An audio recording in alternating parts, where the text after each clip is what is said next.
നമസ്കാരം. ആളുകൂടിയാൽ പാമ്പ് ചാവില്ല. കരാർ ജീവനക്കാരുടെ ശമ്പളം 5% വർദ്ധിപ്പിക്കുമെന്ന് ബഡ്ജറ്റിൽ പ്രഖ്യാപിച്ചിരുന്നു.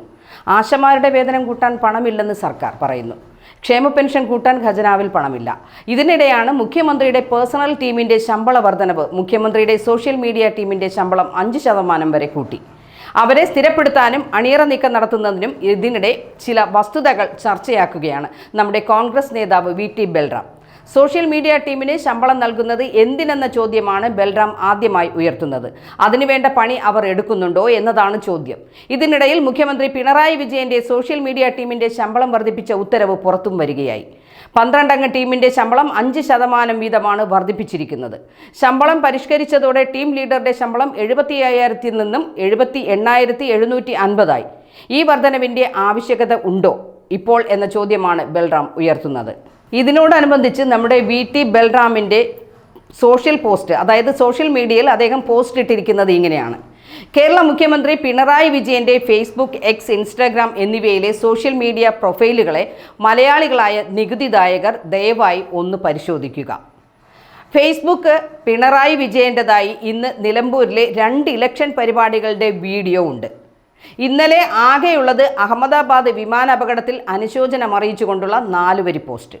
അതിന് 3-ാമത്തെ ദിവസം തിരുവനന്തപുരം മെട്രോയുടെ അലൈൻമെൻറ്റ് ചർച്ച ചെയ്യാൻ കമ്മിറ്റി രൂപീകരിക്കാൻ തീരുമാനിച്ച സുപ്രധാന ചുവടുവയ്പ് പോസ്റ്റ്. അതിന് മുന്നത്തെ ദിവസം ഒരു പോസ്റ്റ് പോലുമില്ല. അതിനു മുൻപ് ചരക്കു കപ്പൽ തീരത്തണഞ്ഞതിലെ സന്തോഷ പോസ്റ്റ്. അതിനു മുൻപ് 2 ദിവസം ഒറ്റ പോസ്റ്റുമില്ല. അതായത് കഴിഞ്ഞ ഒരാഴ്ചയിൽ 7 ദിവസത്തിനുള്ളിൽ ആകെയുള്ളത് 5 ഫേസ്ബുക്ക് പോസ്റ്റ്. ചീഫ് മിനിസ്റ്ററുടെ പേരിലുള്ള മറ്റൊരു ഫേസ്ബുക്ക് പേജിൽ ഈ കാലയളവിൽ 2 പോസ്റ്റുകളാണ് ഉള്ളത്. ഇനി അടുത്തത്, എക്സിൽ നോക്കിയാൽ കഴിഞ്ഞ 7 ദിവസത്തിനുള്ളിൽ വെറും 4 ട്വീറ്റ് മാത്രമാണുള്ളത്.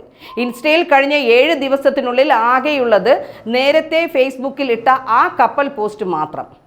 CMO കേരള എന്ന ഔദ്യോഗിക ഇൻസ്റ്റാ പേജിലാകട്ടെ മെയ് 28 ശേഷം ഒറ്റ പോസ്റ്റ് പോലുമില്ല. യൂട്യൂബിൽ മുഖ്യമന്ത്രിയുടെ പേരിൽ ഔദ്യോഗിക ചാനലുകൾ ഉണ്ടോ എന്ന് പോലും അറിയില്ല. സെർച്ച് ചെയ്യുമ്പോഴൊക്കെ മറ്റ് മാധ്യമങ്ങളിലെ പിണറായി വാർത്തകളാണ് വരുന്നത്. ഇതിവിടെ പറയാൻ കാരണം മുഖ്യമന്ത്രിയുടെ വെബ്സൈറ്റും സോഷ്യൽ മീഡിയ ഹാൻഡിലുകളും പരിപാലിക്കുന്ന അതിനാവശ്യമായ മനുഷ്യ വിഭവശേഷി വിഭാഗത്തിൻ്റെ വേതനം വർദ്ധിപ്പിച്ചുകൊണ്ട് ഒരു സർക്കാർ ഉത്തരവിറങ്ങിയിട്ടുണ്ട്. എന്താണ് ഇവർ ചെയ്യുന്ന പണി എന്ന് ജസ്റ്റ് ഒന്ന് പരിശോധിച്ചു എന്നേ ഉള്ളൂ.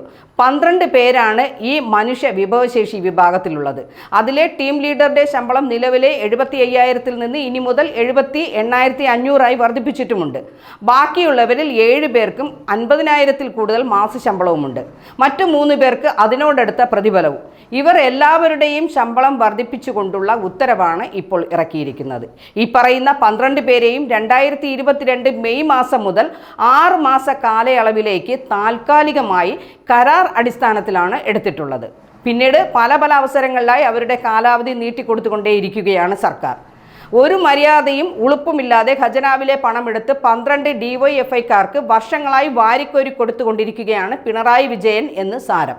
ഈ ശമ്പളത്തിൻ്റെ വിഹിതം ലെവിയായി CPM പാർട്ടി ഫണ്ടിലും എത്തുന്നുണ്ടാവും. ഏതായാലും ഇങ്ങനെയാണ് മുഖ്യമന്ത്രിയുടെ ഓഫീസിലെ ചിലവുകൾ എങ്കിൽ മൈക്രോസോഫ്റ്റ് എക്സലിലും ടാലിക്കും വേണ്ടി വീണ വിജയനും എക്സാലോജിക്കും കരിമണൽ കർത്തായിൽ നിന്ന് മാസം തോറും 8 ലക്ഷം രൂപ കൈപ്പറ്റിയത് ഒട്ടും കൂടുതലല്ല എന്ന് തന്നെ പറയേണ്ടി വരും. അത് പിന്നെ അങ്ങനെ പറഞ്ഞാൽ കടക്ക് പുറത്ത് അതേ പറയാൻ കഴിയൂ.